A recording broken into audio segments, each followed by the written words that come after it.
ഓം സദാശിവസമാരംഭാം ശങ്കരാചാര്യമധ്യമാം അസ്മദാചാര്യപര്യന്താം വന്ദേ ഗുരുപരമ്പരാം.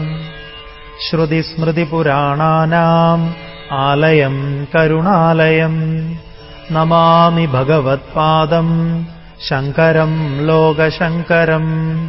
ശങ്കരം ശങ്കരാചാര്യം കേശവം ബാദരായണം സൂത്രഭാഷ്യകൃതൗ വന്ദേ ഭഗവന്തൗ പുനഃ പുനഃ. ഈശ്വരോ ഗുരുരാത്മേതി മൂർത്തിഭേദവിഭാഗിനേ വ്യോമവത് വ്യാപ്തദേഹായ ദക്ഷിണാമൂർത്തയേ നമഃ.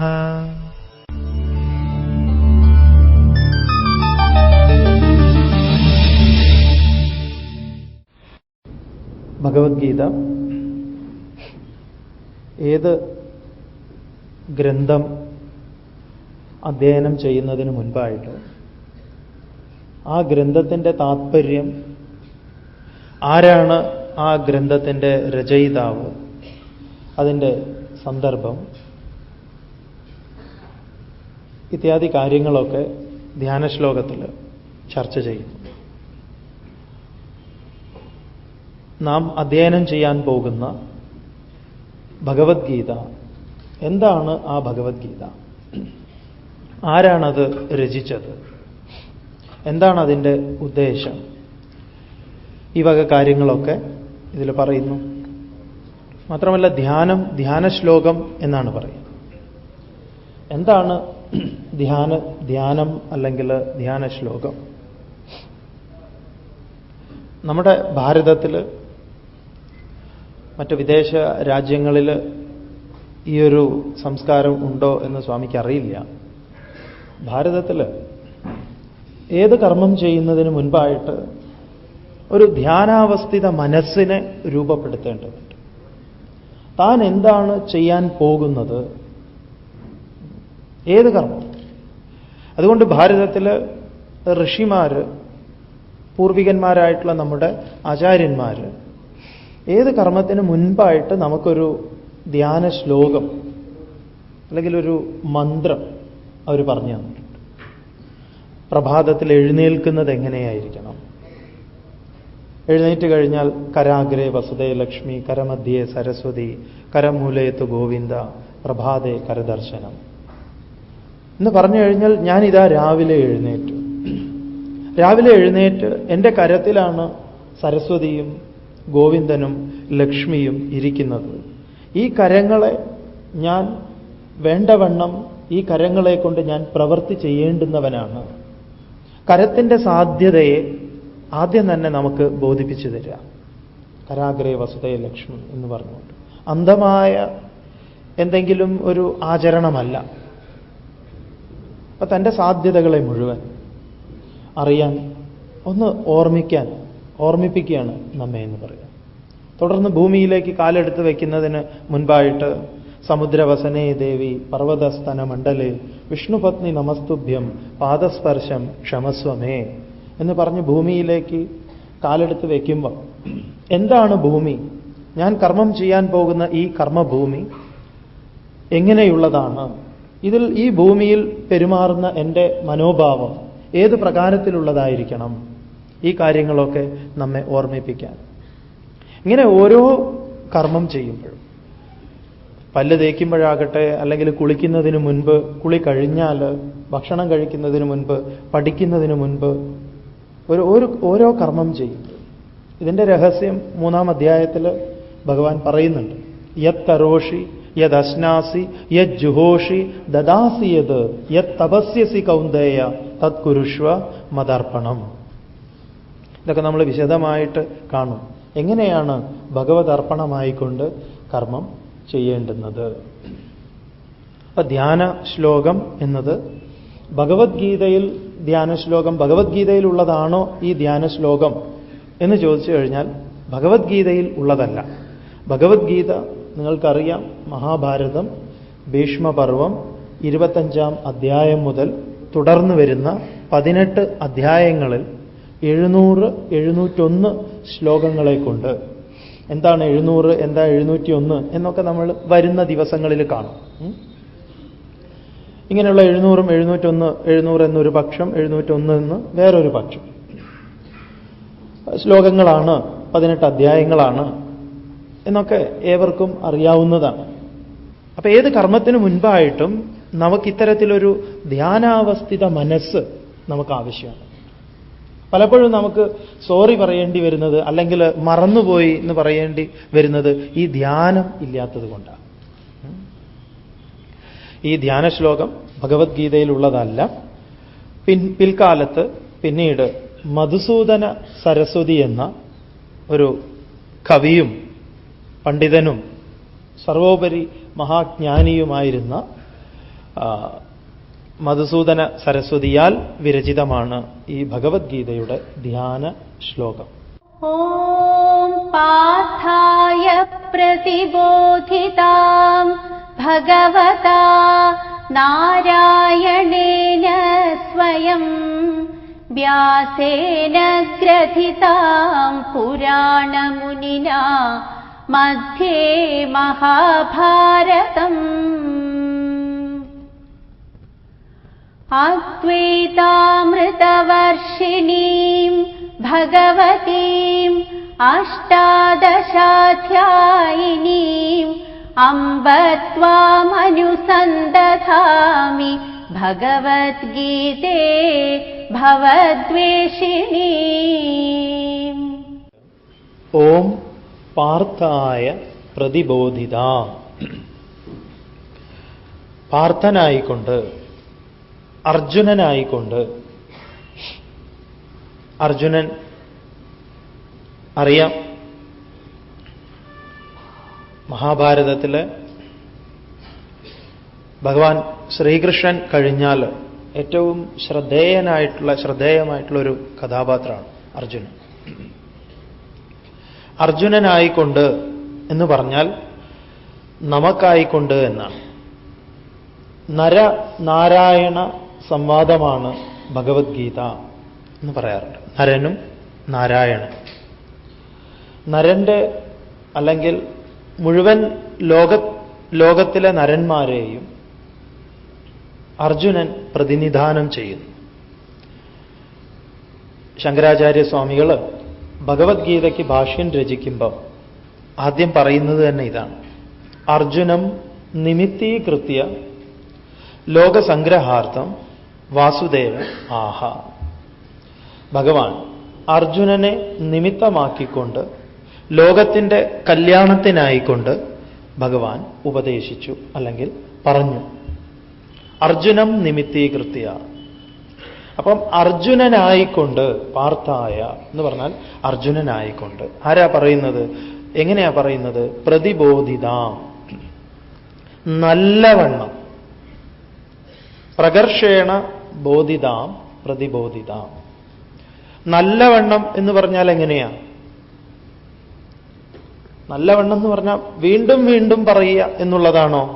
അല്ല. ചിലപ്പോൾ നമ്മൾ പറയുമല്ലോ, എത്ര പ്രാവശ്യം പറഞ്ഞു തരാം. ഈ ധ്യാനശ്ലോകം പഠിക്കുമ്പോൾ കൂട്ടത്തിൽ നമ്മൾ കുറേ കാര്യങ്ങളും കൂടെ പഠിക്കേണ്ടതുണ്ട്.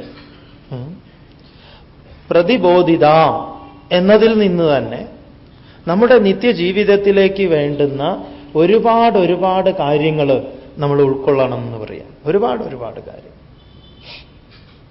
സ്ത്രീകളെ സംബന്ധിച്ച് പ്രത്യേകിച്ച്. അതെന്താ സ്ത്രീകളെ സംബന്ധിച്ച് എന്ന് പറയുമ്പം പ്രതിബോധിതാം എന്ന വിഷയത്തിൽ എല്ലാവർക്കും അതെ. അപ്പൊ സ്ത്രീകളോട് വീട്ടിൽ ഏതെങ്കിലും ഒരമ്മയാണ് ടെലിഫോൺ എടുത്തത് എങ്കിൽ ആ വീട്ടിലേക്ക് വരാനുള്ള വഴി ചോദിച്ചു കഴിഞ്ഞാൽ അവർക്ക് വലിയ ബുദ്ധിമുട്ടാണ് പറഞ്ഞു തരാൻ. 25, 30, 40 വർഷമായിട്ട് അവിടെ താമസിക്കുകയായിരിക്കും. അപ്പൊ അവർ പറയും നേരെ ഇങ്ങോട്ട് പോന്നോളാൻ. ആദ്യം പറയാതാ, നേരെ ഇങ്ങോട്ട് പോരൂ. നിങ്ങൾ ആദ്യം ചോദിക്കേണ്ടത് നിങ്ങൾക്ക് ഇത് പറ്റിയിട്ടുണ്ടോ എന്ന് നിങ്ങൾ അറിയേണ്ടതാണ്. സ്വാമിയെ പലരും വീട്ടിലേക്ക് വിളിക്കാറുണ്ട്. അപ്പൊ ശരി പറഞ്ഞു തന്നാൽ മതി എന്ന് പറയും. സ്വാമിയുടെ അനുഭവം കൊണ്ട് പറയണം. നേരെ ഇങ്ങോട്ട് പോരും സ്വാമി, ഒന്നും നോക്കാനില്ല, നേരെ ഇങ്ങോട്ട് പോരും. ആദ്യം നമ്മൾ അങ്ങോട്ട് ചോദിക്കണം, നിങ്ങളിപ്പോ എവിടെയാണ്? ഈ കഴിഞ്ഞ ദിവസം ഈ അടുത്ത ഈ സ്വാമി അധ്യാത്മാനന്ദ സ്വാമികൾ തിരുവനന്തപുരത്തായിരുന്നു. അപ്പൊ തിരുവനന്തപുരത്ത് ഞങ്ങളൊരു വീട്ടിലേക്ക് പോവുകയാണ്. നമുക്ക് പരിചയമുള്ളൊരു വീടാണ്. അപ്പൊ ആ വീടിന്റെ ഏകദേശം അടുത്തെത്തിയപ്പോൾ നമുക്കൊരു സംശയം, ഇത് ഇടത്തോട്ട് പോകണോ വലത്തോട്ട് പോകണോ, അതോ ആ ഒരു സംശയത്തിൽ നിന്നിട്ട് നമ്മൾ അങ്ങോട്ട് ഫോൺ ചെയ്തു. ഫോൺ എടുത്ത ഉടനെ നമ്മൾ പറഞ്ഞു, നമുക്ക് ഇന്നടുത്തുനിന്ന് എങ്ങോട്ടാ, വഴി തെറ്റിയില്ലേ? ആദ്യത്തെ കമന്റ് അതാണ്, വഴി തെറ്റി. വഴി തെറ്റിയിട്ടൊന്നുമില്ല, അതിന്റെ തൊട്ടടുത്താണ്. എന്നിട്ട് അവർ പറഞ്ഞ വഴി തുടങ്ങുന്നത് എവിടുന്നാണെന്നറിയോ? മിഷന്റെ അവിടുന്ന്. സ്വാമിജി മിഷന്റെ അവിടുന്ന് നേരെ ഇങ്ങോട്ട് പോരുക, നമ്മളവിടെ തൊട്ടടുത്താണ്. ഇനി നമ്മൾ ഒരു സിഗ്നൽ കാണിക്കുന്ന സമയത്ത്, അല്ലെങ്കിൽ എന്തെങ്കിലും ഇപ്പോൾ ഒരു ബാങ്കിന്റെ അവിടുന്ന് നേരെ വന്നാലാണ് നമ്മുടെ വീട്. അപ്പൊ ബാങ്ക് നിങ്ങളുടെ വലതുവശത്താണോ ഇടതുവശത്താണോ? നിങ്ങൾ ഏത് വാഹനത്തിലാണ്? ഓട്ടോറിക്ഷയിലാണോ കാറിലാണോ? കാറ് നിങ്ങളാണോ ഡ്രൈവ് ചെയ്യുന്നത്? അങ്ങനെയാണെങ്കിൽ ബാങ്ക് നിങ്ങളുടെ വലതുവശത്ത് വരും.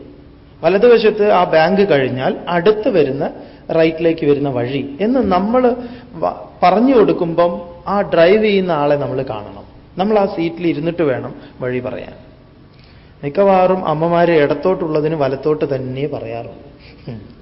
അതിൻ്റെ കാരണം എന്താണെന്ന് ചോദിച്ചു കഴിഞ്ഞാൽ, അവരെപ്പോഴും ഇങ്ങനെ വലത്തോട്ടാണ് പോവാറ്. അമ്പലത്തിൽ നിന്ന് അങ്ങനെ വലത്തോട്ടാണ് പോവാറ്. വരുന്ന ആൾ നേരെ എതിർദിശയിൽ നിന്നാണ് വരുന്നത്.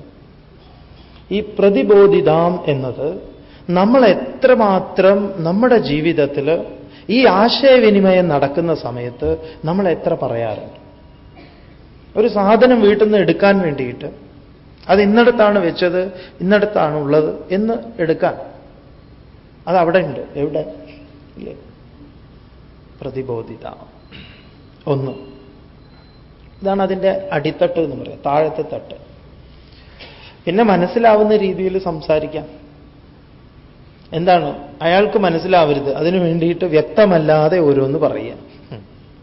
അങ്ങനെയല്ല, വളരെ വ്യക്തമായി ഒരു സംശയത്തിനും ഇട നൽകാത്ത വിധത്തിൽ പറയാം.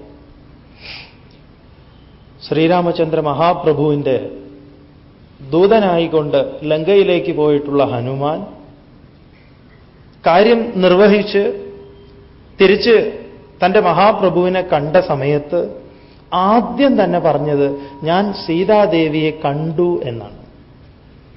നമ്മളായിരുന്നു ആ ദൗത്യം നിർവഹിച്ചതെങ്കിലോ ഈ കാര്യം പറയില്ല. അല്ല, നിങ്ങൾ കണ്ടോ? അതവിടെ നിൽക്കട്ടെ, ഞാൻ ഇത് പറഞ്ഞു ഇല്ലേ, അത് നിൽക്കട്ടെ, അത് സസ്പെൻസാണ്. നമ്മൾ അത് വ്യക്തമായിട്ട്, ഭഗവാൻ വളരെ വ്യക്തമായിട്ടാണ് പറഞ്ഞു കൊടുക്കുന്നത്. പ്രതിബോധിത. നമ്മൾ നമ്മുടെ കുട്ടികൾക്ക്, അല്ലെങ്കിൽ ഭർത്താവിനോട്, ജോലിക്കാരിയോട്, ജോലിക്കാരിയെ ഒന്നും നമ്മൾ മനസ്സിലാക്കിയിട്ടില്ല, നമ്മളിങ്ങനെ പറയുന്നു, വെറുതെ പറയുന്നു.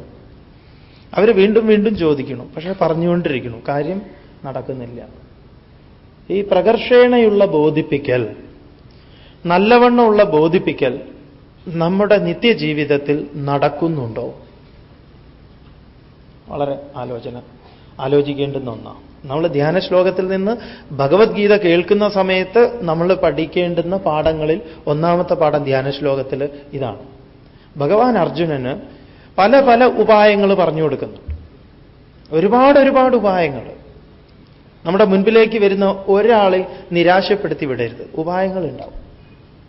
അർജുനൻ പലപ്പോഴായിട്ട് പല വിധത്തിൽ പല മാനസികാവസ്ഥയിലൂടെ കടന്നു പോകുന്ന സമയത്ത്, അർജുന, ഇനി എനിക്ക് നിന്നെ ഉപദേശിക്കാൻ സാധ്യമല്ല എന്നോ, അല്ലെങ്കിൽ ഇനി ഇവനെ ഉപദേശിച്ചിട്ട് കാര്യമില്ല എന്നോ പറയാതെ ആ അർജുനന്റെ തലത്തിൽ നിന്നുകൊണ്ട് ഭഗവാൻ വീണ്ടും വീണ്ടും അർജുനനെ ഉപദേശിക്കുന്ന ആ പ്രക്രിയയെയാണ് ഇവിടെ പ്രതിബോധിത എന്ന് പറഞ്ഞത്.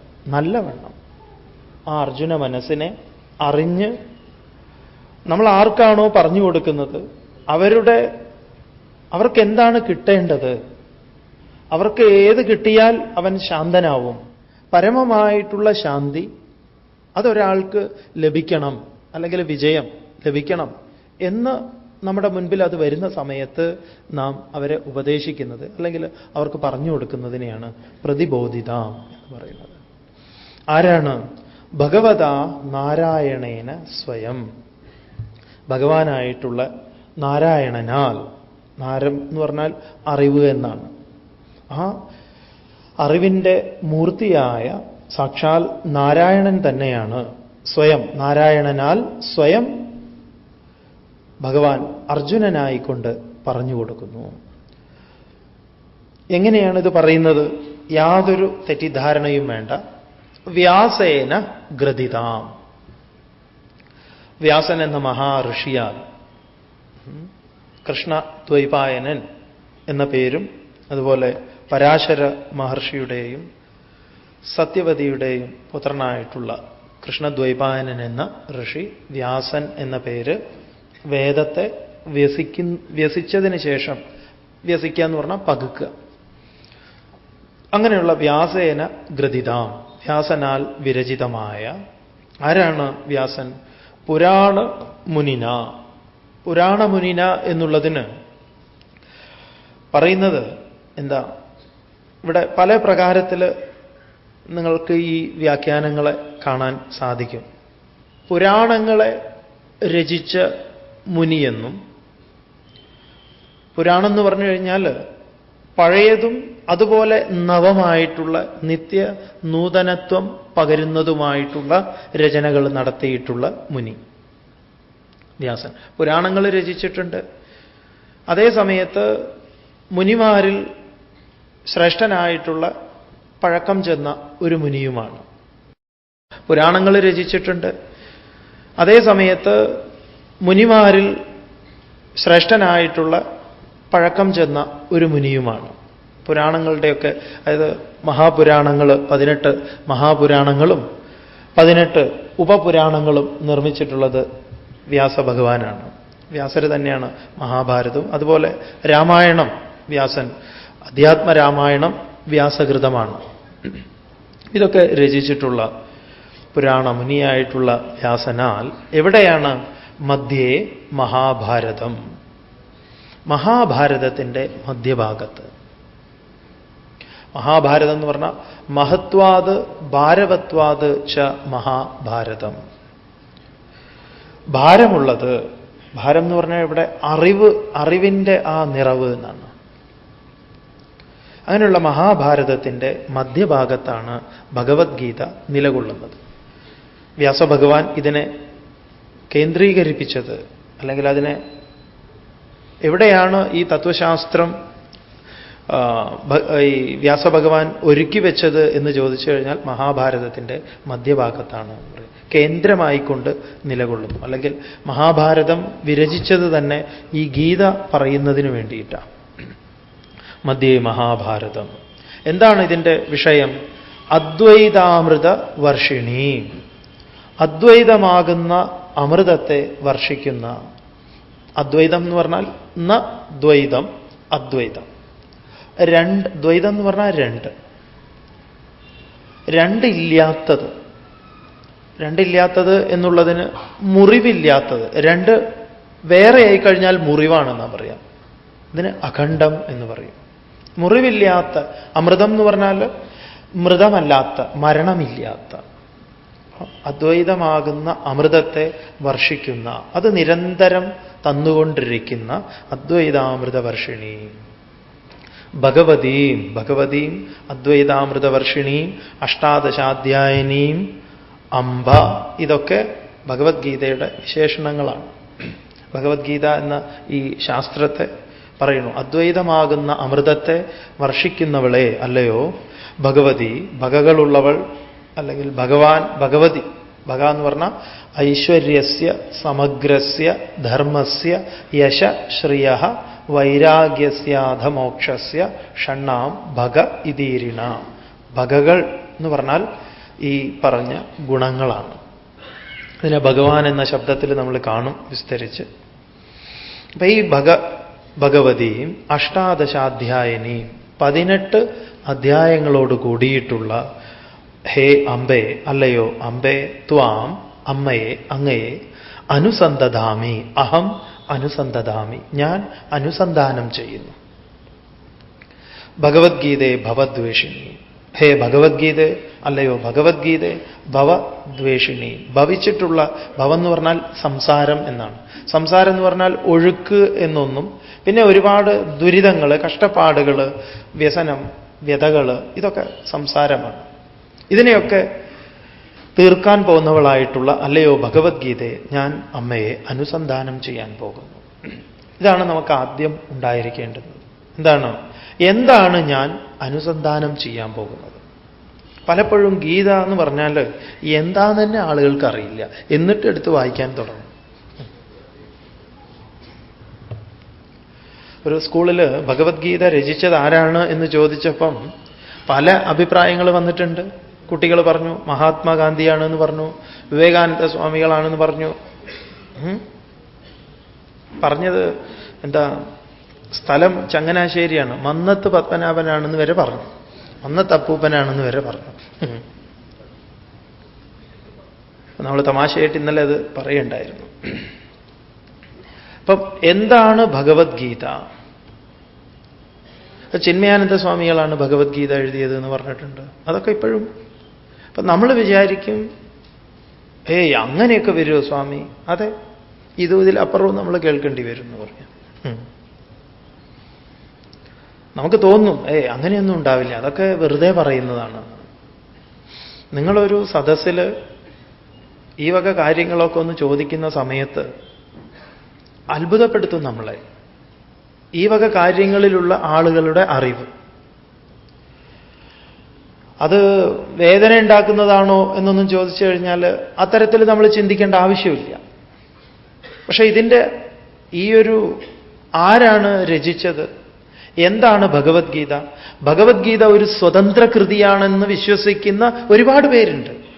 ഭഗവത്ഗീത എന്ന് പറയുന്നത് ഒരു സ്വതന്ത്രമായ ഒരു കൃതിയാണ് എന്ന്. ഇതൊരു സ്വതന്ത്ര കൃതിയല്ല, മഹത്തായ ഒരു കൃതിയുടെ ഒരു സന്ദർഭം. ഏതാണ് ആ സന്ദർഭം? കേന്ദ്രം, മധ്യേ മഹാഭാരതം. മഹാഭാരത മധ്യത്തിലാണ് ഭഗവത്ഗീത. ആരാണ് രചിച്ചത്? വ്യാസന്റെ രചനയാണ്. അപ്പൊ ഭഗവാനും അർജുനനും തമ്മിൽ സംസാരിച്ചതല്ലേ? അതെ. എങ്ങനെ സംസാരിച്ചു? വ്യാസനിലൂടെ. ഇതൊക്കെ അറിഞ്ഞാൽ വളരെ സമാധാനമാണ്. അതുകൊണ്ട് ആദ്യം ഇതൊക്കെ ഒന്ന് അറിഞ്ഞു വെച്ചിട്ട് വേണം, ഞാൻ അനുസന്ധാനം ചെയ്യാൻ പോകുന്നത് ഇന്നതാണ്. എത്രയുണ്ട് അധ്യായങ്ങൾ? 18.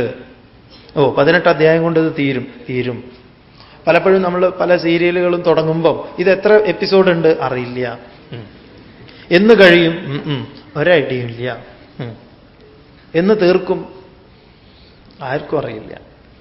18 അധ്യായനീം, അല്ലയോ അമ്മേ ഞാൻ അനുസന്ധാനം ചെയ്യാൻ പോകുന്നു. തുടർന്ന് അടുത്ത രണ്ടാമത്തെ ശ്ലോകം. നമോസ്തുതേ വ്യാസവിശാലബുദ്ധേ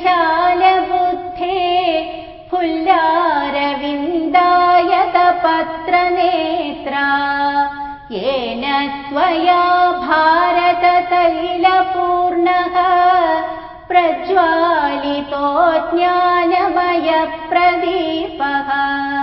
നമോസ്തുതേ വ്യാസ വിശാലബുദ്ധേ. അപ്പൊ തുടർന്ന് ആദ്യം ഗ്രന്ഥം എന്താണ്, ഗ്രന്ഥത്തിന്റെ താത്പര്യം എന്താണ്, ഈ ഗ്രന്ഥത്തിന്റെ നിർണയം എന്താണ്, ഇത്യാദി കാര്യങ്ങളൊക്കെ ചർച്ച ചെയ്തതിന് ശേഷം ഇത്രയും വിശിഷ്ടമാർന്ന ഗ്രന്ഥത്തെ രൂപപ്പെടുത്തിയിട്ടുള്ള ആ വിശാല ബുദ്ധിക്ക് മുൻപിൽ ഒരു നമസ്കാരം. ആദ്യം ഗ്രന്ഥത്തെ തന്നെ നമസ്കരിക്കുന്നു. ഹേ അമ്പേ അനുസന്തതാമി എന്ന് പറഞ്ഞല്ലോ, അല്ലയോ ഭഗവത്ഗീതയെ അമ്മേ ഞാൻ അനുസന്ധാനം ചെയ്യാൻ പോകുന്നു. അതിന് മുമ്പായിട്ടതാ പറയുന്നു. അതിനുശേഷം നമോസ്തുതേ വ്യാസ വിശാല ബുദ്ധേ, അങ്ങയുടെ ആ വിശാലമായ ബുദ്ധിക്ക് മുൻപിൽ എൻ്റെ നമസ്കാരം. എന്താണ് അദ്ദേഹത്തിൻ്റെ വിശാല ബുദ്ധി? അത് പറഞ്ഞാൽ ആ വിശാല ബുദ്ധി മുഴുവൻ പറയണമെങ്കിൽ മഹാഭാരതം മുഴുവൻ പറയണം. എന്ത് ഗംഭീരമായിട്ടാണ് അതിനെ രചിച്ചിരിക്കുന്നത്, അതിഗംഭീരമായിട്ട്. വ്യാസോച്ഛിഷ്ടം ജഗത് സർവം എന്ന് പറയും. വ്യാസഭഗവാന്റെ ഉച്ഛിഷ്ടമാണ് ഈ പ്രപഞ്ചം മുഴുവൻ എന്ന് പറഞ്ഞാൽ എന്തൊക്കെ സാഹിത്യങ്ങൾ ഉണ്ടായിട്ടുണ്ടോ അതൊക്കെ ആ മനീഷിയുടെ മനസ്സിലൂടെ കടന്നുപോയിട്ടുള്ളതാണ്. അതിന് അപ്പുറത്ത് കടന്ന് ആരെങ്കിലും എന്തെങ്കിലും എഴുതിയിട്ടുണ്ടോ എന്ന് ചോദിച്ചാൽ ഇല്ല എന്ന് തന്നെയാണ് ഉത്തരം. ആർക്കും ഇതുവരെ ഇതിനപ്പുറത്തൊന്ന് വെളിപ്പെടുത്തി തരാൻ സാധിച്ചിട്ടില്ല. വിശാല ബുദ്ധി. ആ വിശാല ബുദ്ധിയെ നാം എങ്ങനെയാണ് കാണേണ്ടത്? വളരെ ശ്രദ്ധേയമായിട്ടുള്ള ഒരു പ്രയോഗമാണ് വിശാല ബുദ്ധി എന്നുള്ളത്. എന്താണ് അദ്ദേഹത്തിൻ്റെ വിശാല ബുദ്ധി? ആ കഥ പറഞ്ഞു തുടങ്ങുന്നത് തന്നെ എങ്ങനെയാണ്? മഹാഭാരതം. ഒരുപാട് കാര്യങ്ങളുണ്ട്. രാജാക്കന്മാരുടെ കഥ പറഞ്ഞുകൊണ്ട് സൂര്യവംശവും ചന്ദ്രവംശവും അല്ലേ, ആ രാജാക്കന്മാർ ഏതൊക്കെ പ്രകാരത്തിലാണ് രാജ്യം ഭരിച്ചത്, അതിലൊരു കേന്ദ്രമായിട്ട് താനും അതിലൊരു കഥാപാത്രം. സോമവംശ രാജാക്കന്മാരുടെ കഥ പറയുമ്പോൾ ശന്തനു മഹാരാജാവിൻ്റെ കഥ പറയുന്നു. ശന്തനു മഹാരാജാവ് രാജ്യകാര്യങ്ങളിലൊക്കെ അതീവ ശ്രദ്ധ കാണിക്കുന്നതും അതുപോലെ രാജാവിന് പറ്റുന്ന വീഴ്ചകളും വ്യാസന്റെ മഹാഭാരതത്തിൽ നമുക്ക് അനുകരിക്കാൻ പോകുന്ന അല്ലെങ്കിൽ ആശ്രയിക്കാൻ പോകുന്ന ഒരേ ഒരാളേ ഉള്ളൂ, ഭഗവാൻ കൃഷ്ണൻ. ഭഗവാൻ കൃഷ്ണൻ മാത്രം എന്ന് പറയാം. ബാക്കി എല്ലാവരിലും കുറവും കൂടുതലും ഒക്കെ കാണിക്കുന്നുണ്ട് വ്യാസഭഗവാൻ. അത് കൃഷ്ണന്, അതായത് പൂർണ്ണാവതാരം എന്നൊക്കെ പറഞ്ഞതുകൊണ്ടായിരിക്കാം. കൃഷ്ണൻ, അപ്പോൾ നമുക്ക് ഒരുപാട് സംശയങ്ങളുണ്ടാവും. കൃഷ്ണനെ എങ്ങനെയാ നമുക്ക് അനുകരിക്കാൻ പറ്റുക?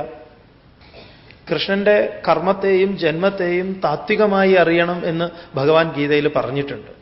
ആ സമയത്ത് കൃഷ്ണ സംബന്ധിയായ എന്തൊക്കെ സംശയങ്ങളുള്ള കർമ്മങ്ങൾ ഇന്ന് നമ്മുടെ മനസ്സിലുണ്ടോ അതിനൊക്കെ കഴിയുന്നത്ര ഉത്തരം പറയാൻ സ്വാമി ശ്രമം നടത്താം. കാരണം ഭഗവാൻ ഗീതയിൽ പറഞ്ഞിട്ടുണ്ട്, ജന്മകർമ്മചമേ ദിവ്യം യോ വേത്തി തത്വതഃ. ആരാണ് എൻ്റെ ദിവ്യമായ ജന്മത്തെ, ദിവ്യമായ കർമ്മത്തെ താത്വികമായി അറിയുന്നത്? അപ്പൊ എൻ്റെ ജന്മത്തെയും കർമ്മത്തെയും താത്വികമായി അറിയണം എന്ന് ഭഗവാൻ തന്നെ ഗീതയിൽ പറഞ്ഞിട്ടുണ്ട്. ഇതാരാണ് പറയിപ്പിച്ചത്? വ്യാസൻ. അപ്പൊ എങ്ങനെയാ വ്യാസൻ ഇത് പറഞ്ഞു വരുന്നത്? ഓരോ രാജനീതി ചമയ്ക്കുന്നു. രാജനീതി ചമച്ചത് പല നീതികളും വ്യാസനും വ്യാസന്റെ പൂർവികന്മാരായിട്ടുള്ളത്, അല്ലെങ്കിൽ വ്യാസന്റെ മഹാഭാരതത്തിൽ തന്നെ വിതുരനെ കൊണ്ട് നീതിശാസ്ത്രം ചമയ്ക്കുന്നു. വിതുരൻ നീതിയെക്കുറിച്ച് പറയുന്നു, രാജാവിൻ്റെ ഗുണങ്ങളെക്കുറിച്ച്, രാജാവ് ഏതൊക്കെ കാര്യങ്ങളിൽ വ്യാപരിക്കണം, ഏതൊക്കെ കാര്യങ്ങളിൽ വ്യാപരിച്ചുകൂടാ ഇത്യാദി കാര്യങ്ങളൊക്കെ വിതുരനെ പോലുള്ള മഹാനുഭാവന്മാരെ കൊണ്ട് പറയിപ്പിക്കണു. അതുപോലെ മറ്റു പലയിടത്തും ഇതൊക്കെ മുൻപ് ഋഷിമാർ ചർച്ച ചെയ്യപ്പെട്ടതിനെ കൊണ്ടുവരുന്നു ഓരോരുത്തരിലും. എന്നിട്ടോ നമ്മളോട് കഥ പറയുക. എൻ്റെ തന്നെ കുടുംബ കഥയാണ് എന്നാണ് പറയുന്നത്. അതുകൊണ്ട് എൻ്റെ കുടുംബത്തിൻ്റെ കഥയാണിത്. ഇങ്ങനെയൊന്നും ആയാൽ പോരാ നിങ്ങൾ. ഇതാണ് വ്യാസർക്ക് പറയാനുള്ളത്. ഇങ്ങനെ നിങ്ങൾ തമ്മിലടിച്ചാലൊന്നും പോരാ. നിങ്ങൾ കുറേയും കൂടെ ഭേദപ്പെട്ട ജീവിതം ജീവിക്കണം. ഇതാ ഇവർക്കൊക്കെ ഉണ്ടായിട്ടുള്ളത്, പാണ്ഡവന്മാരാവട്ടെ കൗരവന്മാരാവട്ടെ രാജാക്കന്മാരാവട്ടെ, അധികാരമുള്ളവർക്കും അധികാരമില്ലാത്തവർക്കും ഒക്കെ അവസാനം അവർക്കൊക്കെ കിട്ടിയിട്ടുള്ളത് അശാന്തിയാണ്, ദുഃഖമാണ്. അശാന്തിയാണോ ദുഃഖമാണോ നിങ്ങൾക്ക് ആവശ്യം? അതുകൊണ്ട് ഞാൻ രണ്ട് കൈയും പൊക്കി പറയുന്നു, ധർമ്മത്തെ ആശ്രയിക്കൂ. അപ്പൊ ഈ ധർമ്മത്തെ ആശ്രയിക്കൂ എന്ന് പറയുന്ന വ്യാസൻ ഈ ധർമ്മത്തിന് ച്യുതിയുണ്ടാക്കുന്നത്, ധർമ്മത്തിന് വീഴ്ചയുണ്ടാക്കുന്നത് എവിടെയാണോ ധർമ്മം ഭദ്രമായി ഇരിക്കേണ്ടുന്നത് ആ ഭദ്രമായി ഇരിക്കേണ്ടുന്ന കൈകളിൽ തന്നെയാണ്. അതാണ് അദ്ദേഹത്തിൻ്റെ വിശാല ബുദ്ധി. ഇന്നും മഹാഭാരതം വളരെ ചൂടുപിടിച്ച ചർച്ചയ്ക്ക് ഒരു വിഷയമാണ് മഹാഭാരതം. പലതും നമുക്ക് ആലോചിക്കേണ്ടതുണ്ട്. അപ്പൊ ശന്തനു മഹാരാജാവ് സത്യവതിയെ കാണുമ്പോൾ സത്യവതിയോട് തോന്നുന്ന ഒരു അനുരാഗം, ഒരു പ്രേമം, സ്വന്തമാക്കണം എന്ന ഒരാഗ്രഹം ഒരു രാജാവിന് അത് സമ്മതമാണോ? അല്ലെങ്കിൽ രാജാവ് അത്തരത്തിൽ ചിന്തിക്കുന്നത്, രാജാവിൻ്റെ അത്തരത്തിലുള്ള ചിന്തകൾ ഋഷിമാർ അല്ലെങ്കിൽ പൂർവികന്മാരായിട്ടുള്ള രാജാക്കന്മാരെ ഭരിക്കുന്ന രാജാക്കന്മാർക്ക് ധർമ്മോപദേശം നടത്തുന്നവർ രാജാവിൻ്റെ വികാര വിചാരങ്ങളെക്കുറിച്ച് പോലും നിയമം എഴുതി വച്ചിട്ടുണ്ട്. അതെ, രാജാവ് എന്ത് ചിന്തിക്കണം, എന്ത് സ്വപ്നം കാണണം എന്ന് പോലും. രാജാവ് കാണുന്ന സ്വപ്നം എന്ന് പറഞ്ഞാൽ രാജാവിൻ്റെ സങ്കല്പങ്ങൾ അതൊക്കെ ഇന്നതായിരിക്കണം. രാജാവ് എപ്പം ഉണരണം, എപ്പം കിടക്കണം എന്നൊക്കെ. എന്തുകൊണ്ട്? രാജാവ് രാജ്യമാണ്, പ്രജകൾ മുഴുവൻ രാജാവിൽ കേന്ദ്രീകൃതമാണ്. അതുകൊണ്ട് രാജാവിന് നിഷിദ്ധമായിട്ടുള്ള കാര്യങ്ങൾ 1, 2, 3, 4, 5 എന്നും പറഞ്ഞ് എഴുതി വച്ചിട്ടുണ്ട്. അതിൽ പെട്ടതാണ് ചൂതാട്ടം. നമ്പർ 1. രാജ്യം അധികാരം കൈയാളുന്ന രാജാവ്, രാജകുമാരന്മാർ വിനോദത്തിനൊക്കെ ഏർപ്പെടുന്നത് അതിൻ്റെയൊക്കെ സമയം പറഞ്ഞിട്ടുണ്ട്. അപ്പൊ രാജാവ് ചൂതാട്ടം നടത്തരുത്, രാജാവ് മദ്യപാനം ചെയ്യരുത്, രാജാവ് നായാട്ട് ചെയ്യരുത്. രാജാവ് നായാടരുത്, മദ്യപാനം ചെയ്യരുത്, പരസ്ത്രീ സേവ ചെയ്യരുത്, പരസ്ത്രീയിൽ ആഗ്രഹം ജനിക്കരുത് ഇത്യാദി കാര്യങ്ങളൊക്കെ പറയുന്നുണ്ട്.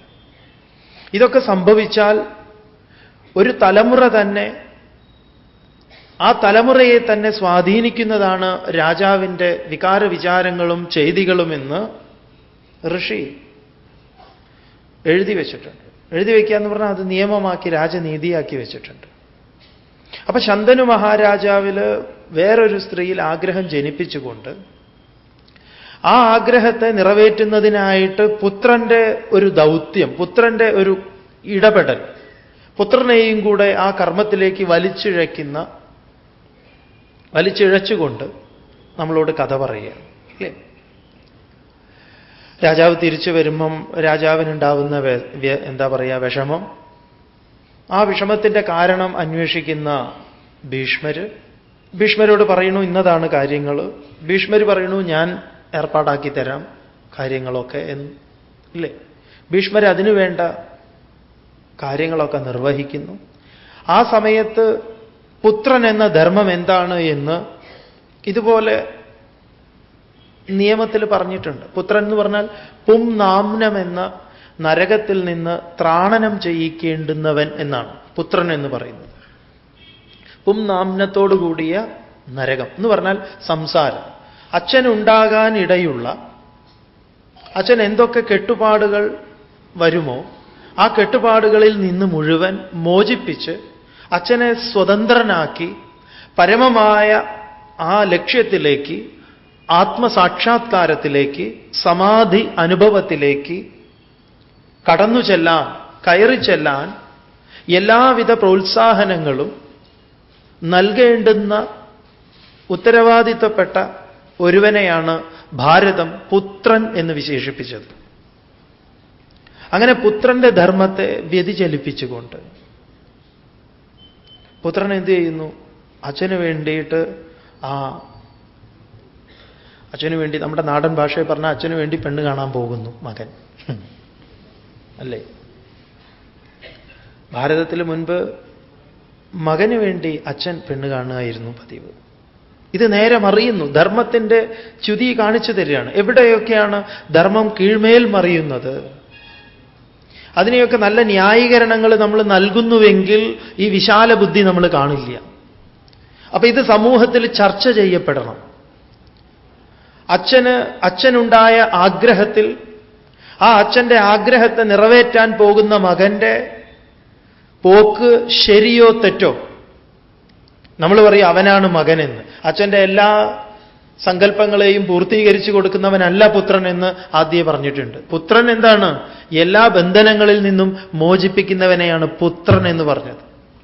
ആ നിലയ്ക്ക് നോക്കുമ്പം എങ്ങനെ ഭീഷ്മർക്ക് പുത്രനാകാൻ സാധിക്കും? വീണ്ടും അച്ഛനെ വീണ്ടും കെട്ടുപാടുകളിലേക്കല്ലേ ഭീഷ്മർ കൊണ്ടുപോയത്?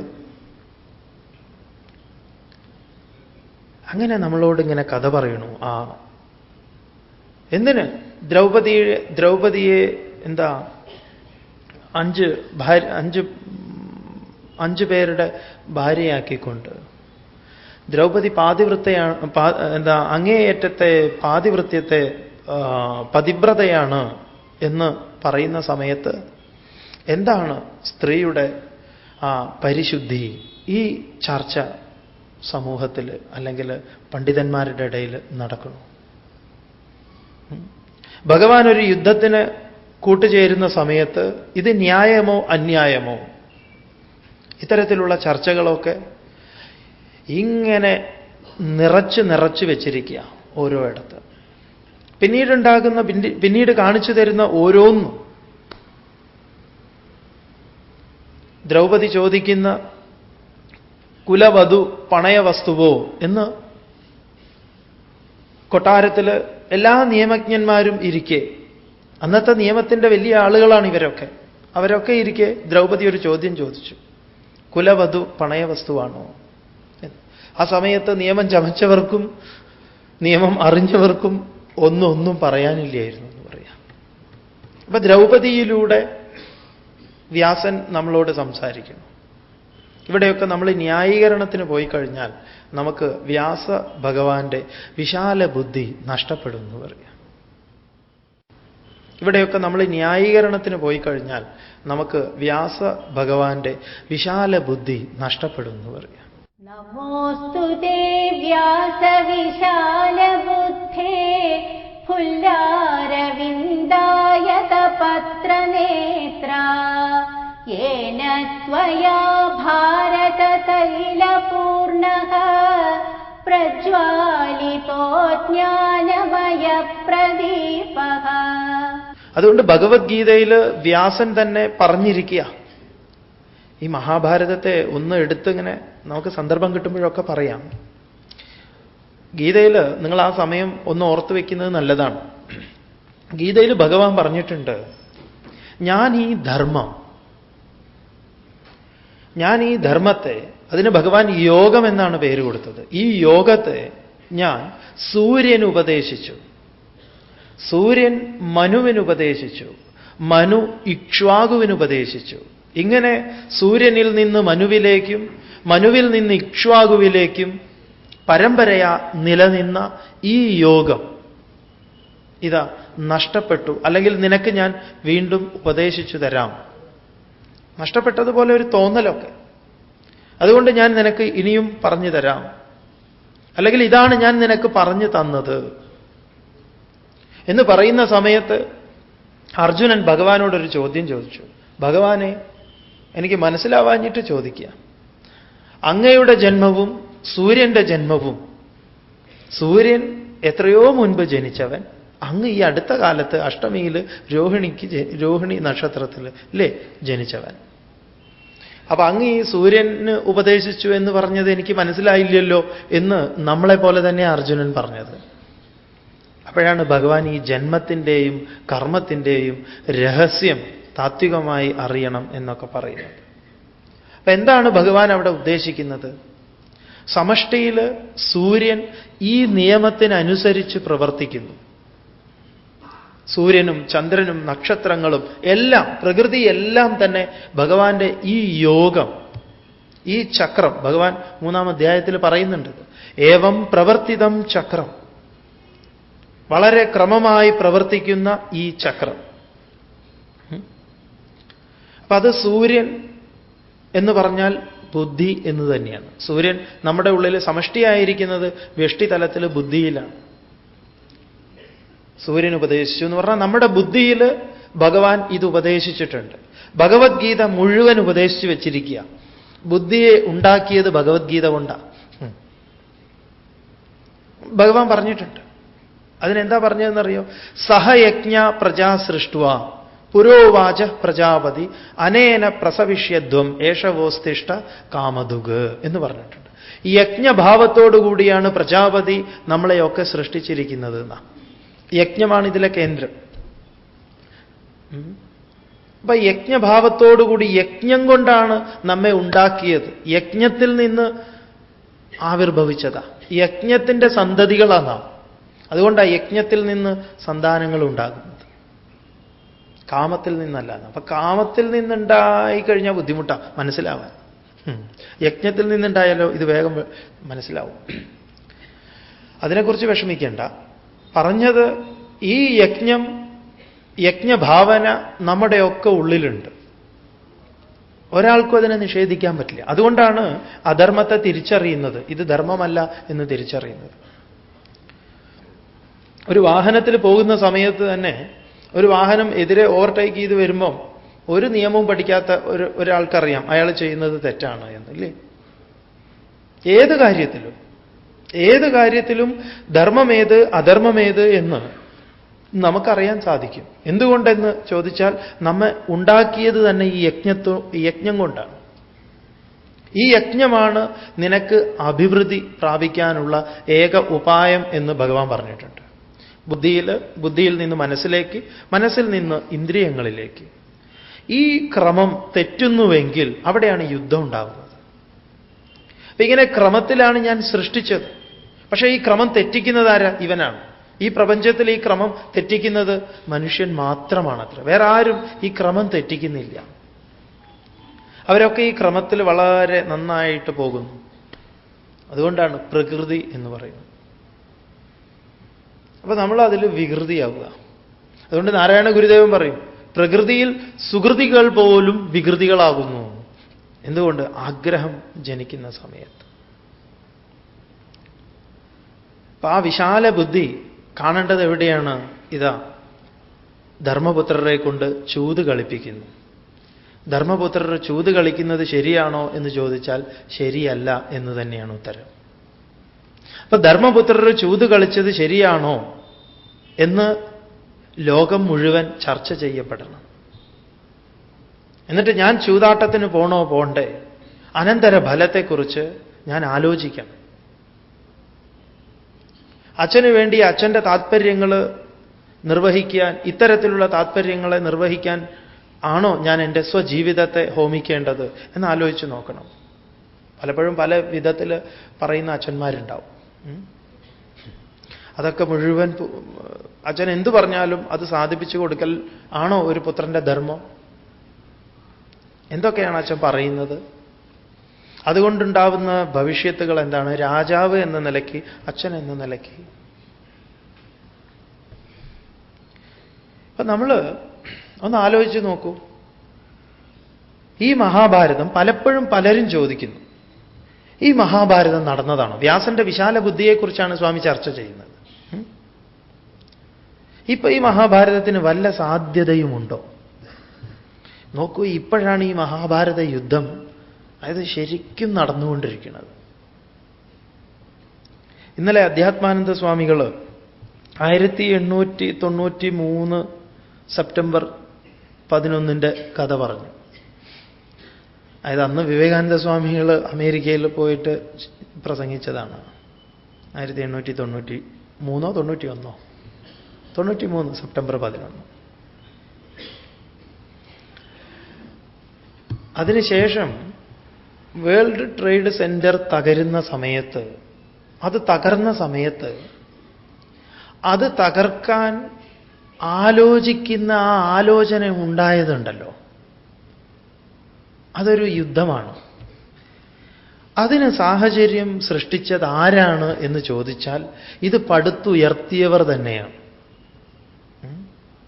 സ്വാമി ആരെയും അമേരിക്കയെ വിമർശിക്കുകയോ ഒന്നുമല്ല. സ്വാമി കാര്യം മനസ്സിലാവാൻ വേണ്ടി പറയുക. കാരണം ഒരു സൗധം പടുത്തുയർത്തുന്ന സമയത്ത് മറ്റുള്ളവരിൽ അസൂയ ജനിപ്പിച്ചുകൊണ്ടാണെങ്കിൽ അതിന് നിലനിൽക്കാൻ പറ്റില്ല. മഹാഭാരതത്തിലും നടന്നത് ഇത് തന്നെയാണ്. അതുകൊണ്ട് വ്യാസൻ വളരെ കരുതലോടുകൂടിയാണ് ഹസ്തിനപുരി, അതുപോലെ ഇന്ദ്രപ്രസ്ഥം ഇത്യാദികളൊക്കെ നിർമ്മിക്കുന്ന അതിൻ്റെ വാസ്തുശാസ്ത്രകാരന്മാരുണ്ട്. അവർ രണ്ടാൾക്കാരാണ്. എന്തുകൊണ്ടോ പാണ്ഡവന്മാർക്ക് ഇന്ദ്രപ്രസ്ഥം നിർമ്മിച്ചത് മയനായിരുന്നു. മയൻ അസുരശില്പിയാണ്. അസുരശില്പി എങ്ങനെ പാണ്ഡവന്മാർക്ക് കൊട്ടാരം നിർമ്മിച്ചു എന്ന് ചോദിച്ചാൽ ഒരു പാരിതോഷികമായ ഒരു പ്രത്യുപകാരമായിട്ടാണ്, അല്ലേ? ഗാണ്ഡവദാഹന സമയത്ത് ഈ മയനെ പിടിച്ച് ശരിയാക്കാൻ പോകുന്ന സമയത്ത് ഒരു സത്യം പറഞ്ഞ ഒരു കൈക്കൂലിയാണത്. കൈക്കൂലി കിട്ടിയ മുതൽ എങ്ങനെ ഇരിക്കുന്നു ചോദിച്ചാൽ അങ്ങനെ ഇരിക്കും.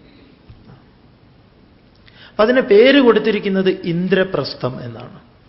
ഇന്ദ്രപ്രസ്ഥം എന്ന് പറഞ്ഞാൽ ഇന്ദ്രിയപ്രസ്ഥം എന്ന് തന്നെയാണ്. പ്രസ്ഥം എന്ന് പറഞ്ഞാൽ പ്രകർഷേണ സ്ഥീയതേ ഇതി പ്രസ്ഥഃ, നന്നായി ഇരിക്കുന്നത് എന്ന്. എവിടെ ഇരിക്കുന്നത്? ഇന്ദ്രിയങ്ങളിൽ ഇരിക്കുന്നത്. അപ്പൊ ഇന്ദ്രിയങ്ങൾക്ക് ഹരം പകരുന്ന രീതിയിലാണ് ആ സൗധത്തെ പടുത്തുയർത്തിയത്, ആ കൊട്ടാരത്തെ നിർമ്മിച്ചത്. നാം കൊട്ടാരം നിർമ്മിക്കുന്നത്, നാം വീടുകൾ നിർമ്മിക്കുന്നത്, നാം ബിൽഡിങ്ങുകൾ കെട്ടുന്നത് മറ്റുള്ളവനെ അസൂയ ജനിപ്പിക്കാനല്ല. മറ്റു രാജ്യങ്ങളെ മുഴുവൻ നിങ്ങളൊക്കെ ദാരിദ്ര്യവാസികൾ, നിങ്ങളെ കൊണ്ടൊന്നും ഒരു കാലത്തും ഇങ്ങനെ ഒരു ബിൽഡിംഗ് ഉണ്ടാക്കാൻ സാധിക്കില്ല എന്ന് പറഞ്ഞുകൊണ്ട് അവരിങ്ങനെ അഹങ്കരിക്കുന്ന സമയത്ത് ഇപ്പുറം ഇത് കാണുന്നവനിൽ ഒരു അസൂയ, എന്നെങ്കിലും ഇത് ശരിയാക്കണം. യുദ്ധത്തിൻ്റെ വിത്ത് വീഴുന്നു. നമ്മളും ഇതുപോലെയൊക്കെ തന്നെയാണ്. വീടുണ്ടാക്കുന്ന സമയത്ത് എന്താ പറയുന്നത്? എറണാകുളത്ത് ഇങ്ങനൊരു വീടുണ്ടാകരുത്. ഡോറ് കൊത്തുന്നവനോട് പറയണം, കൊത്തിവെക്കുന്നത് ദശാവതാരോ അങ്ങനെ എന്തോ ആണ്. ചോദിച്ചു ആശാരിയോട്, ഏകാദശം ഉണ്ടോന്ന്? ഇല്ല എന്ന് പറഞ്ഞു. പിന്നെ വേണമെങ്കിൽ നിങ്ങളുടെയും കൂടെ പടം നടുക്ക് വെച്ചാൽ ഏകാദശാവും. ദശാവതാരം ഭഗവാന്റെയും കൂട്ടത്തിൽ അത്. അപ്പൊ ഇങ്ങനെയൊരു ദശാവതാരം ഈ ജില്ലയിൽ ഇനി നീ വേറെ ആർക്കും പണിതു കൊടുക്കരുത്, ആര് ചോദിച്ചാലും. അതുപോലെ വീടിന് പേരിടുന്നതോ എവിടെ ഉണ്ടാകാത്ത പേര്, എന്നാൽ അത് ഭഗവാന്റെ ആയിരിക്കണം. അങ്ങനെ ഒരാൾ പേര് ചോദിച്ചു വന്നിരുന്നു, സ്വാമി ഭഗവാന്റെ ആയിരിക്കണം, പിന്നെയോ ആർക്കും ഉണ്ടാവാൻ പാടില്ല. എവിടെയുണ്ട്? എന്തൊരു കഷ്ടമാണ്. ഉണ്ട്, പേരുണ്ട്. ചോദിച്ചു അദ്ദേഹത്തിനോട്, ശ്രീവത്സം പറ്റുമോന്ന്? ഇല്ല, പറ്റില്ല. അത് എല്ലായിടത്തും ഉണ്ട്. പാഞ്ചജന്യം ഇല്ല, അത് പറ്റില്ല. ഇത് പാഞ്ചജന്യം ഭഗവാന്റെ കയ്യിലുള്ള. എന്നാ ശരി, ശ്രീ പത്മം എന്നിട്ടുള്ളൂ. അതും എല്ലായിടത്തും ഉണ്ട്. പിന്നെ ഒറ്റ പേരേ ഉള്ളൂ, ശ്രീ ഗദ.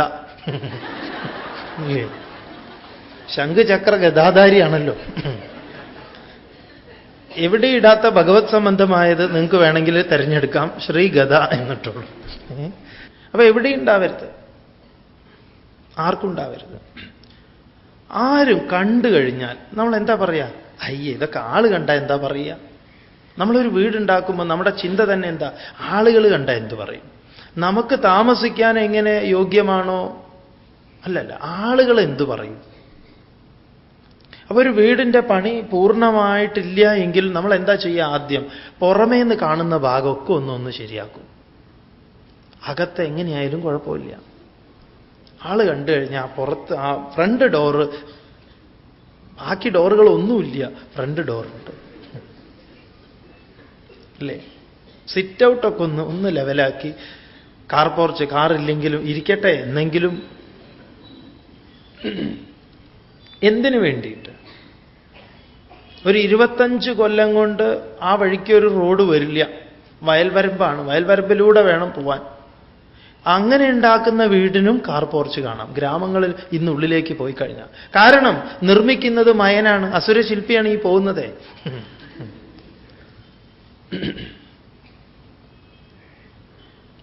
നാം ഉണ്ടാക്കി വെച്ചിരിക്കുന്ന ടബ് നമ്മൾ ഉപയോഗിക്കാറുണ്ടോ? പലപ്പോഴും അഴുക്ക് തുണി ഇടാനല്ലേ അത് ഉപയോഗിക്കാറുള്ളൂ, ഇല്ലേ?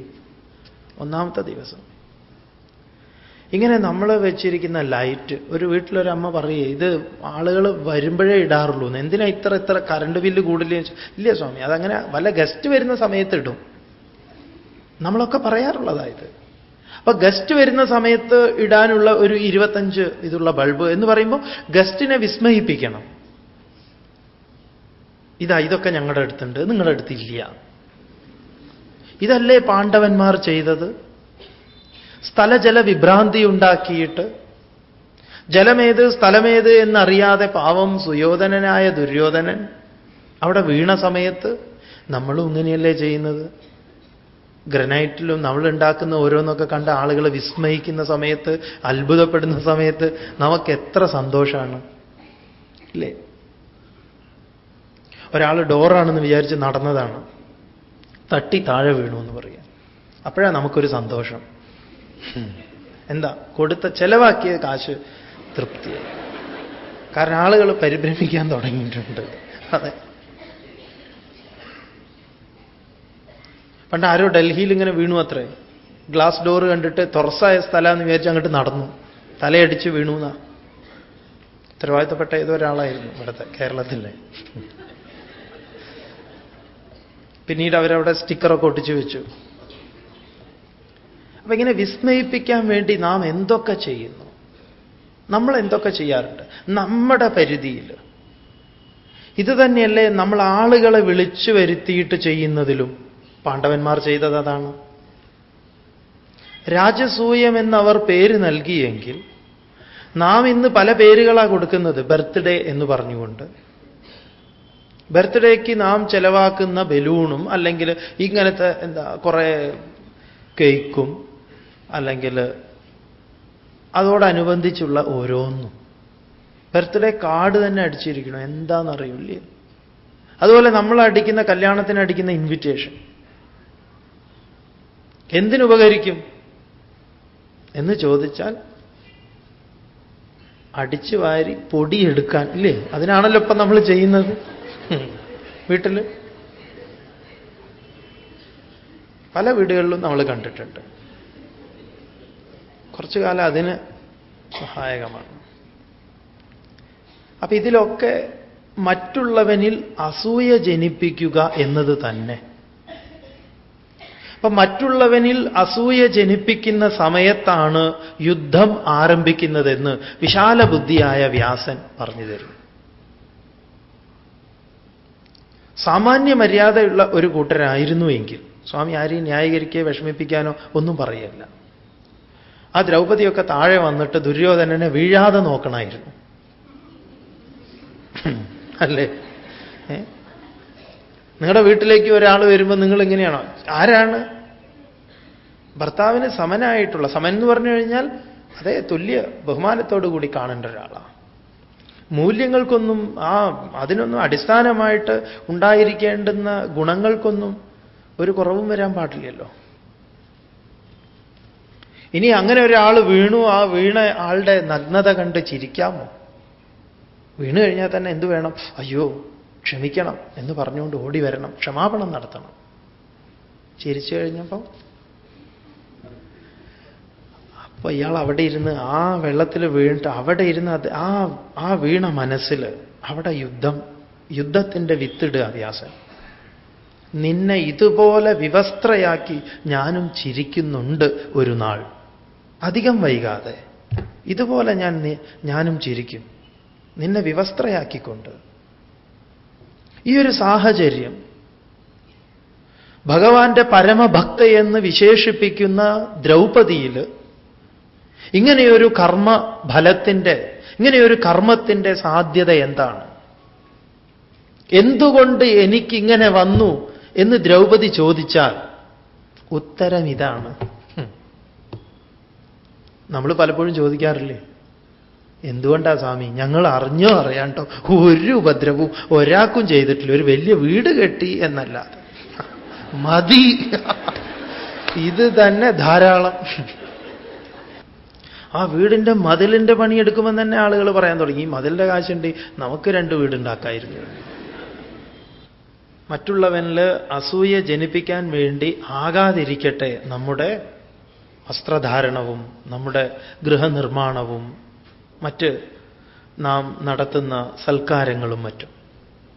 പക്ഷെ അവിടെ അത് സംഭവിച്ചു. സംഭവിക്കാൻ പാടില്ലാത്തിടത്ത് അത് സംഭവിച്ചു. എന്തുകൊണ്ട്? ഈ മയൻ നിർമ്മിച്ചതുകൊണ്ട് തന്നെ. അതിന് പേര് തന്നെ നൽകി ഇന്ദ്രപ്രസ്ഥം എന്ന്. ഇന്ദ്രിയങ്ങൾക്ക് ഹരം പകരുന്നത്, ഇന്ദ്രിയത്തിന് താത്പര്യം ഉള്ളത്. നമ്മളും അങ്ങനെയാണ് ചെയ്യുന്നത്. എന്നിട്ട് നമ്മൾ അവിടെ വയ്ക്കും, കരിങ്കണ്ണ നോക്കണേ എന്നും പറഞ്ഞിട്ട്, ഇല്ലേ?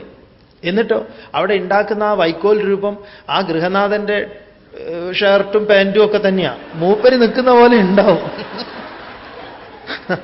അതാണ് അതിന്റെ രസം. പെട്ടെന്ന് മാറിപ്പോകും. ഒരിക്കൽ ഒരമ്മ പറഞ്ഞതാ, എടാ അച്ഛൻ എന്താ ടെറസിന്റെ മുകളിൽ? അച്ഛനല്ല അമ്മേ അത്. കൈ മാത്രം ഇല്ലാന്നേ ഉള്ളൂ. അതേ പാൻറ്റും അതേ ഷർട്ടുമാണ്. ശരിക്കും അങ്ങനെ ഇൻസൈഡൊക്കെ ചെയ്ത് ഇരിക്കണം. അതിൽ മാത്രമുണ്ട് ആളുകൾക്കൊരു ആശ്വാസം. ബാക്കി എല്ലാറ്റിൻ്റെയും പിറകിലുള്ള ഉദ്ദേശം നമ്മളൊന്ന് ആലോചിച്ച് നോക്കണം. നമ്മുടെ സൗകര്യത്തിന് വേണ്ടിയിട്ട് മാത്രമാണോ, അതോ മറ്റുള്ളവർക്കും കൂടെ മറ്റുള്ളവരുടെ ശ്രദ്ധ പിടിച്ചു പറ്റാൻ വേണ്ടിയിട്ടാണോ നാം ഇതൊക്കെ നിർമ്മിക്കുന്നത്? എങ്കിലത് ആവശ്യമാണോ അനാവശ്യമാണോ? പ്രപഞ്ചത്തിലേക്ക് നോക്കിക്കഴിഞ്ഞാൽ മറ്റു ജീവജാലങ്ങളെല്ലാം കൂടുകൂട്ടുന്നതിൽ അതിൻ്റേതായിട്ടുള്ളൊരു തനത് ശൈലിയുണ്ട്, അതിൻ്റെ ഒരു സൗന്ദര്യമുണ്ട്, അല്ലേ? ഒരു കാക്കയുടെ കൂടാണെങ്കിൽ പോലും, ഒരു ഉറുമ്പിൻ്റെ കൂടാണെങ്കിൽ പോലും പലരുടെയും താവളം മറ്റുള്ളവരെ അറിയാറില്ല. അവർക്ക് ശാന്തമായി സ്വസ്ഥമായി ഇരിക്കാനുള്ളതാണ്. ഇതാകെ പേടിയാണ് നമുക്ക്. ആരെങ്കിലും ഇത് എറിഞ്ഞു പൊട്ടിക്കോ, എന്നിട്ട് എല്ലാം ഇൻഷുർ ചെയ്ത് വെക്കും വേണം. ഇതൊക്കെ ആ വിശാല ബുദ്ധി കാണിച്ചു തരും. നമ്മൾ ഇന്ന് നടത്തുന്ന കല്യാണങ്ങളൊക്കെ രാജസൂയമാണ്, അല്ലേ? എത്ര അതിൻ്റെ സദ്യയുടെ ഇല, ഒരു ഇലയ്ക്ക് എത്രയാ, അല്ലേ? നിങ്ങൾക്കറിയാമല്ലോ. ഇതെല്ലാം കൂടെ കഴിച്ചു പോകുന്ന സമയത്തുണ്ടല്ലോ, ആളുകൾ ശരിക്കും ഷാപ്പിൽ നിന്ന് ഇറങ്ങി പോകുന്നത് പോലെയാണ്. അതെ, ഛർദ്ദിക്കാതിരിക്കാൻ ഓരോ നാരങ്ങ കൊടുക്കും പോകുമ്പം, ഇങ്ങനെ മണത്ത്. അത് ഇതിൻ്റെ ഭാഗമായിട്ടാണ്. ഇത് നിർമ്മിക്കുന്നവർ അതീവ ശാസ്ത്രം അറിഞ്ഞവരാണ്. ഒറ്റ ചെയ്യാതിരിക്കാനാണ്. എന്തൊക്കെ നമ്മൾ ചെയ്യുന്നു. അത് ഇപ്പം പലയിടത്തും സദ്യ നടക്കുന്നത്, ഉച്ചത്തെ ഊണ് കഴിക്കുന്നത് 8:30 മണി മുതലെയാണ്. 9 മണി 10 മണി ഒക്കെ. 10 മണിക്ക് നമ്മൾ എന്താ കഴിക്കാറുണ്ടോ? ഇങ്ങനെ 10 മണിക്ക് ഊണ് കഴിക്കാറുണ്ട്. പക്ഷെ ഊണ് കൊടുത്തിട്ടില്ലെങ്കിൽ മോശമല്ലേ? പക്ഷെ ഈ കഴിക്കുന്ന ആൾക്ക് തന്നെ അറിയാം ഇത് ആവശ്യമില്ലാത്തതാണ്. ഇതൊക്കെ യുദ്ധത്തിൻ്റെ വഴികളാണ്. ഒരു കല്യാണം കഴിയുമ്പോഴേക്കും ഒരു അച്ഛൻ്റെ നടു ഒടിഞ്ഞിട്ടുണ്ടാവും. ജ്യേഷ്ഠൻ്റെയും അനുജൻ്റെയും മക്കളാണ്. ജ്യേഷ്ഠൻ്റെ മകൻ്റെ കല്യാണം കഴിഞ്ഞപ്പോൾ അനിയൻ്റെ ഭാര്യ പറയാണ്, നമ്മുടെ മോളുടെ ഇങ്ങനെയായാൽ പോരാ, കുറച്ചുകൂടെ, അല്ലേ? അത് ഇന്നടത്ത് നാളെ കൊണ്ടുവരണം, ഇവിടെ നാളെ കൊണ്ടുവരണം. അപ്പം നമ്മൾ ആലോചിച്ച് നോക്കണം. ഈ മഹാഭാരതം, വ്യാസൻ പറഞ്ഞ ഭാരതയുദ്ധം, ആ യുദ്ധത്തിന് കാരണമായി ഭവിച്ചത് വളരെ വർഷങ്ങൾക്കപ്പുറത്ത്, എത്രയോ വർഷങ്ങൾക്കപ്പുറത്ത് എന്തായിരുന്നു എന്നും ആ സാധ്യതകൾ ഇന്നും നിലനിൽക്കുന്നുവോ? നിലനിൽക്കുന്നുവെങ്കിൽ അതിനെ മാറ്റേണ്ടത് ആരാണ്? ആരാണ് അതിനെ മാറ്റേണ്ടത്? നമ്മളൊക്കെ അല്ലേ? അതുകൊണ്ട് നാരായണ ഗുരുദേവൻ വിവാഹത്തിന് 10 ആൾ നിർബന്ധമായിട്ട് വേണമെന്ന് പറഞ്ഞിട്ടുണ്ട്. അത്ര 10 പേര്, 10 പേരുണ്ടായിരിക്കണം എന്നാ. പക്ഷെ ആ 10 പേര് ഇന്ന് ആ 10 പേരുണ്ടാവില്ല, വേറെ അതിൽ കൂടുതൽ ആളുകൾ. 10 പേരിൽ പറഞ്ഞ ഒന്ന് കല്യാണം കഴിക്കാൻ പോകുന്ന ആളും കല്യാണം കഴിക്കുന്ന വരനും വധുവും 2, വരൻ്റെയും വധുവിൻ്റെയും ഓരോ സുഹൃത്തുക്കൾ ഓരോരുത്തർ, അപ്പം 4, പിന്നെ അച്ഛൻ അമ്മ 4 4 8, പിന്നെ പുരോഹിതൻ 9, ഒരു ഗുരു 10. ഈ പേര് നിർബന്ധമാണ്. ഇന്ന് അതിന് പകരം വീഡിയോക്കാരൻ 4, അല്ലേ? കുറെ കോമാളിത്തരങ്ങൾ പറയാനുള്ള കുറെ ആൾക്കാർ, സുഹൃത്തുക്കൾ എന്ന് ശേഷിപ്പിക്കാവുന്നവർ. അച്ഛനും അമ്മയൊന്നും ചിലപ്പോൾ ഉണ്ടാവില്ല, കാരണം അവരറിയാത്ത കല്യാണമായിരിക്കും.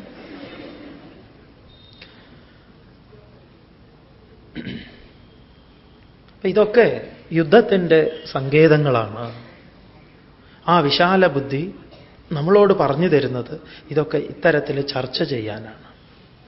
നമ്മളൊരു വീട്ടുകൂടൽ നടത്തുന്ന സമയത്ത് അതിലേക്ക് വരുന്ന ആളുകളെ നമ്മൾ ഓരോന്ന് കാണിച്ച് വിസ്മയിപ്പിക്കണോ, അതോ കണ്ടു കഴിഞ്ഞാൽ അങ്ങേയറ്റം ലാളിത്യമുള്ളതാണെന്ന് തോന്നണോ?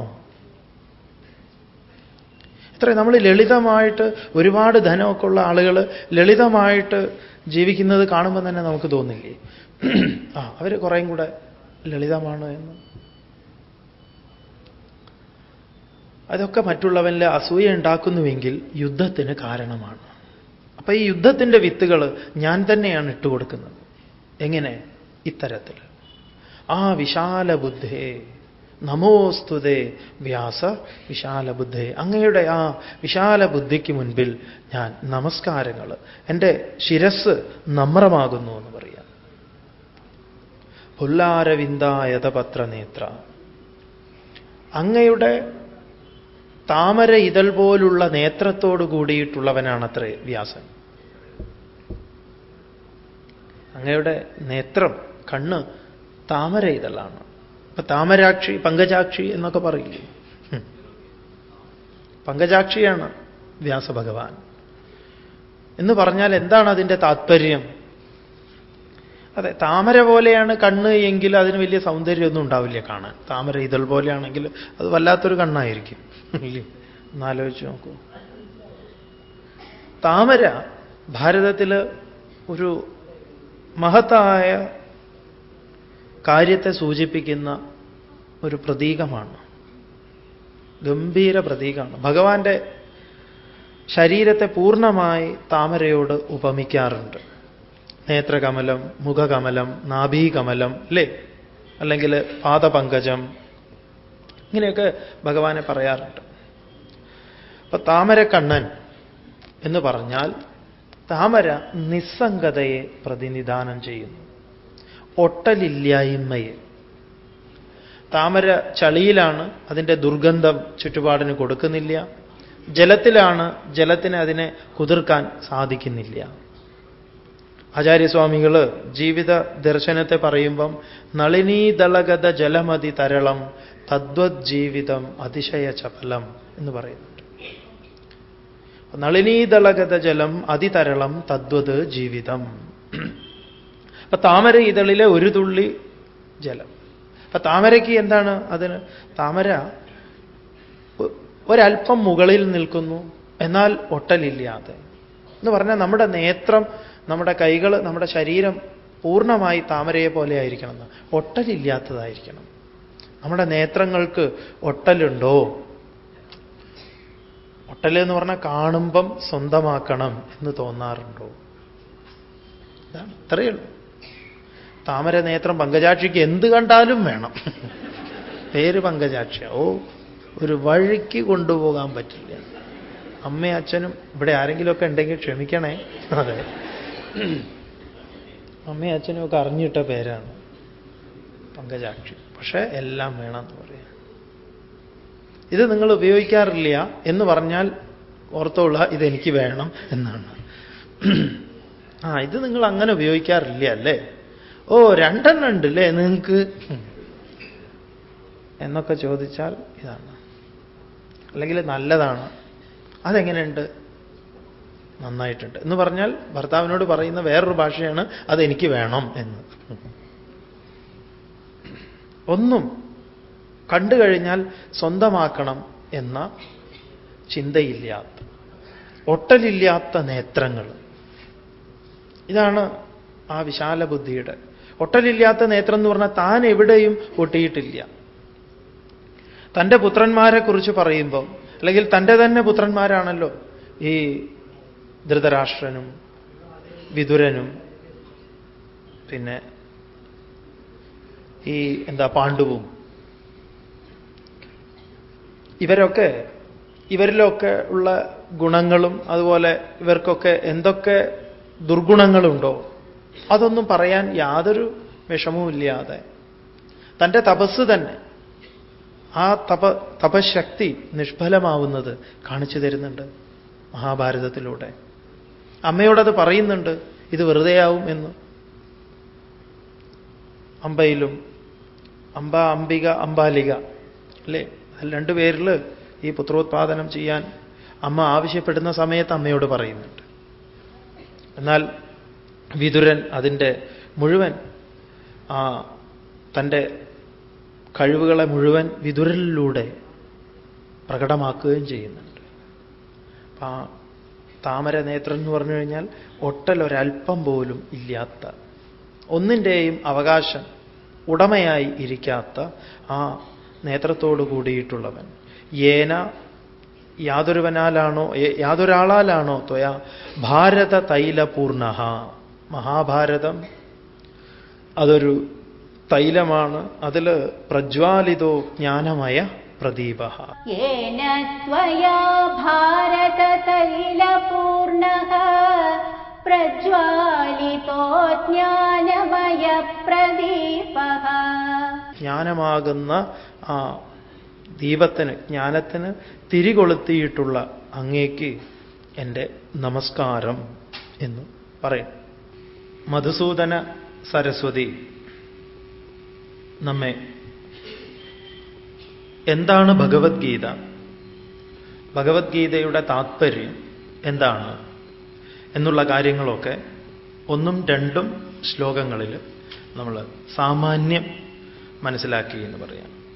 പാർത്ഥനായിക്കൊണ്ട്, അർജുനനായിക്കൊണ്ട് ഭഗവാൻ പ്രകർഷേണ ബോധിപ്പിച്ചിട്ടുള്ള പാർത്ഥായ പ്രതിബോധിതാം ഭഗവത, ഭഗവാനാൽ നാരായണേന സ്വയം, സ്വയമേവ നാരായണനാൽ പുരാണമുനിന വ്യാസേന മധ്യേ മഹാഭാരതം.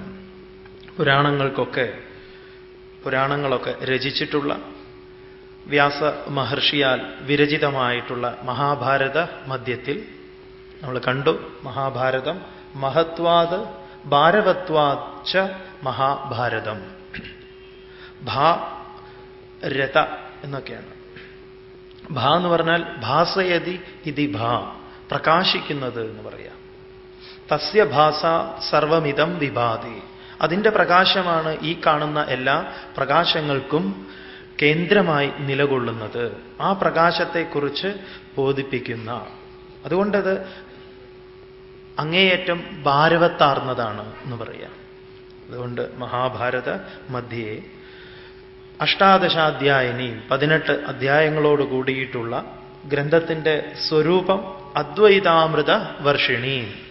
രണ്ടില്ല ഈ പ്രപഞ്ചത്തിൽ, ഒന്നേ ഉള്ളൂ എന്ന അമൃതധാരയെ വർഷിക്കുന്ന, നിരന്തരം നമ്മെ ഓർമ്മിപ്പിക്കുന്ന, എല്ലാ യുദ്ധങ്ങൾക്കും ഹേതുവായിട്ട് നമ്മൾ കാണാൻ പോകുന്നുണ്ട് തുടർന്നുള്ള അധ്യായങ്ങളിലൊക്കെ. ഇവിടെ പലതുണ്ട് എന്ന ധാരണ തന്നെയാണ്.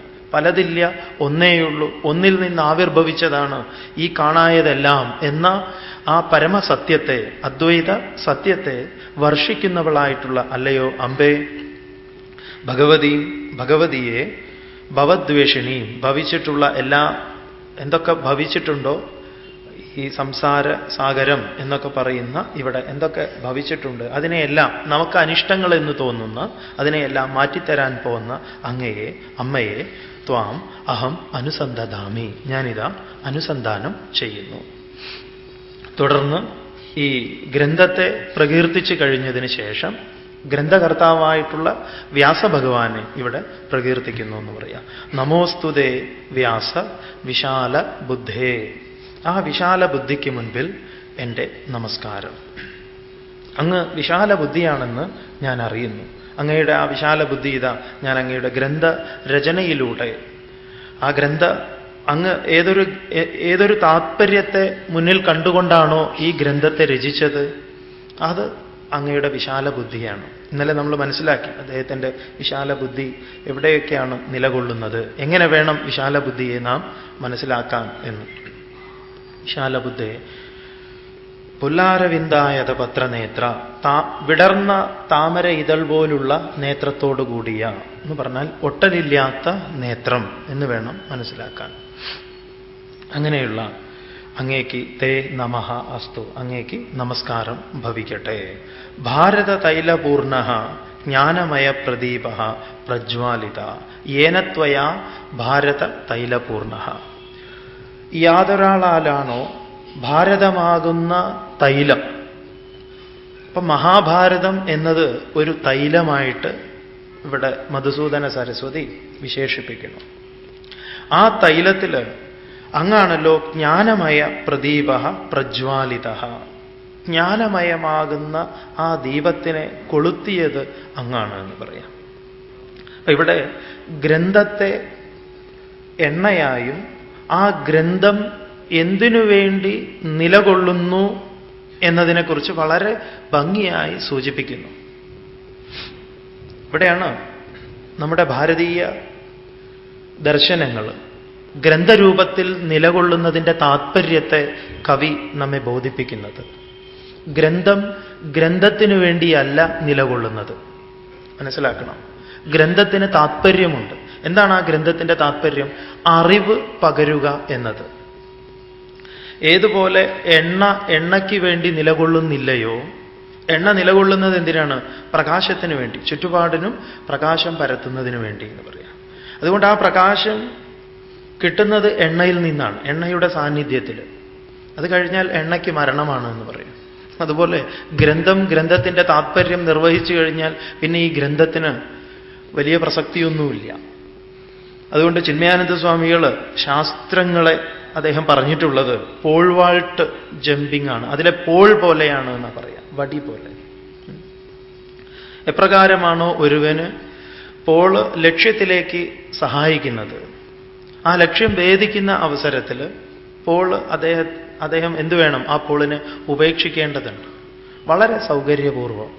ആ സമയത്ത് ഈ പോളാണല്ലോ എന്നെ ഇത്രയും കാലം, അല്ലെങ്കിൽ ഈ ഉയരത്തിലേക്ക് എന്നെ നയിച്ചത് ഈ പോളാണ്, ഇവിടെ വെച്ച് ഞാൻ ഇതിനെ ഉപേക്ഷിക്കുന്നത് എത്രയായാലും ശരിയല്ലല്ലോ എന്നൊരുവൻ കരുതുന്നുവെങ്കിൽ അവന് പരാജയമാണ് എന്ന് പറയാം.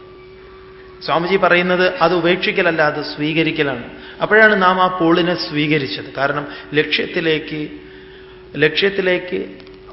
ആ ലക്ഷ്യത്തെ ഭേദിക്കുന്നതിന്, ആ ലക്ഷ്യത്തെ സാക്ഷാത്കരിച്ചതിന് സഹായകമായത് ഈ പോളാണ്. ഇതുപോലെ ശാസ്ത്രത്തിൻ്റെ ആവശ്യം കഴിഞ്ഞാൽ പിന്നെ ശാസ്ത്രം കഴിഞ്ഞു. പക്ഷെ നമ്മെ സംബന്ധിച്ച് ഇന്ന് കേവലം അങ്ങനെയല്ല.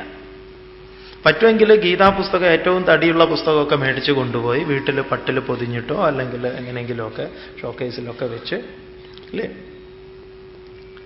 അങ്ങനെയാണ്.